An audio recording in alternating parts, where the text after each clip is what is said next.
What's going on, y'all? This is John Alsace with Facemask Fantasy. We got new up-to-date fantasy content coming your way every day on this channel, so if you have not subscribed already, then please hit that button. But before we get into our main topic for today, my co-host Nick Payne put in a ton of work to give you guys a free 2021 Redraft draft kit available on our website, which can be found at facemaskpod.com. It's a great piece of content, something that other analysts might be charging you for, but we're giving it to you for free. So without further ado, let's get into some fantasy talk, and today we're doing a rapid reaction video because a report just came out that Justice Hill of the Ravens suffered a torn Achilles during Thursday's practice, so he's done for the season. It explains why the Ravens tried out Lev Bell and Devonta Freeman and even Elijah Holyfield on Monday, and it's almost a foregone conclusion right now that Lev Bell is going to be signed by the Ravens shortly to shore up their depth chart at running back going into the 2021 season. Now, what ramifications does this have in fantasy? First off, for anybody thinking that they should go run and pick up Lev Bell on their waiver wire, well, this is a team that made a run with a then 28-year-old Mark Ingram just a few years ago, which showed that this is a team that is not afraid to use an old running back to carry its offense on the ground. But Bell being 29 and really 4 years removed from the last time that he was a real fantasy contributor and somebody that people wanted on their teams. In 2019, he played for the Jets as a 27-year-old and he finished RB21, but it was not what people were expecting when they bought in on Lev Bell that season. That was after sitting out all of 2018 with the contract dispute, and he actually wasn't signed coming into the season. Lev Bell made a few waves last season after being cut by the New York Jets halfway through the season. He then went on to sign with the Chiefs. But let's remember the news that came out around the time that he signed with the Chiefs or shortly thereafter. Lev Bell was recorded on camera saying that he signed with the Chiefs in October because he wouldn't get a significant workload. Bell said that he seriously considered signing with the Dolphins, but, and I quote, "wanted to go somewhere where I can still have my body and still help my team win. That's what separated the Dolphins and the Chiefs. I felt like if I went to the Dolphins, I would have done a little more. It's hard even trying to explain it, but it was real close between the Dolphins, the Bills, and the Chiefs." End quote. That's a weird comment. He's saying he chose the Chiefs because they wouldn't use him a ton. And I get wanting to stay healthy and I get wanting to go to a championship team, but somebody who doesn't want a ton of touches is not somebody that I want in fantasy. In KC, Bell only started 2 games and ended up rushing for 254 yards and 2 touchdowns on 64 carries on the whole season. In the 2 games he started for the Jets before being traded, he finished with 4.6 points and 6.7 points in fantasy. In the 2 games he started in KC after being traded last season, he finished with fantasy totals of 5.5 and 3.9. Not exactly what you're looking for. And this was on the Chiefs, where theoretically a running back should be able to be inserted into the offense and all of a sudden become an RB2 just based off of the scoring positions that this team will be in and how electric that KC offense is.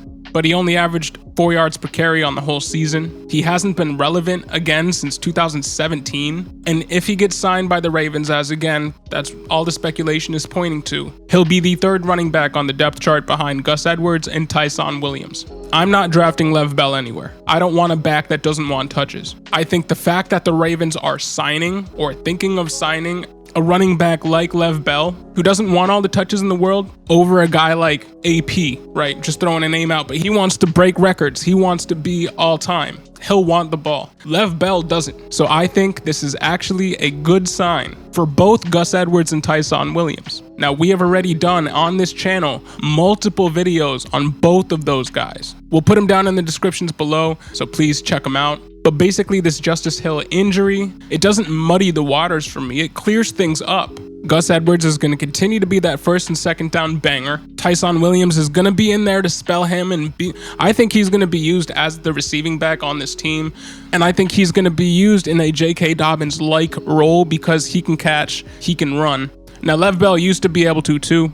At a league high rate, he used to be the best running back in the league from a running and catching perspective, but he's just not that anymore. He just doesn't have the juice and he doesn't have the want. This just further solidifies my love for Gus Edwards and even more so for Tyson Williams. I think he's going to have an insane chance to blow his ADP out of the water. To wrap up, Gus Edwards in season long, I like him a lot. I loved him before the injury, and now it's going to be tough to get him on my team, but basically wherever you're getting him is value. I believe with this Justice Hill injury, it clears up the waters and he will finish top 18 at the position if healthy all season. You're getting a great running back on a great rushing offense with a great rushing QB who lost their projected wide receiver 1 in this offense for the first few weeks. So Gus should get all the work that he can handle. In Dynasty, I like him a lot as well as he carries value beyond this season. He was already a fantasy relevant weapon before the injury. And while his stock has soared after the J.K. Dobbins injury, and it will continue to rise after this Justice Hill injury, though to a lesser extent, I don't think he's going to be irrelevant in a year.